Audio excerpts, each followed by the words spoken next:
moltes vegades el servei que nosaltres donem, la gent se'l planteja com un servei donat a les persones, però el primer servei que nosaltres donem és als animals amb els que treballem. I en aquest sentit el pol és una part fonamental del nostre equip.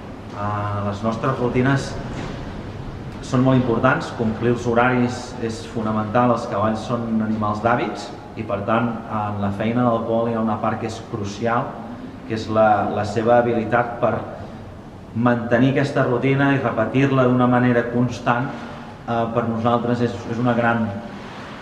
ens suma molt a l'equip. Porto els conills que hi ha dalt de tot aquí baix quan ho diuen, els hi trec la manta que porten perquè no passin fred, algunes vegades, per exemple fem les herbes i el que digui hora Arnau o la Iris, perquè cada dia fem com algo diferent i tot.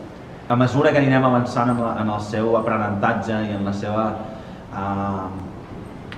habilitat per fer més coses, la intenció és donar-li més responsabilitats en aquesta línia, perquè sabem el molt que li agraden els cavalls. Estem molt contents de tenir-lo en el nostre equip, sobretot per això, perquè és algú que la seva joia, les seves ganes de fer-ho, a vegades són contagioses i això ajuda i molt.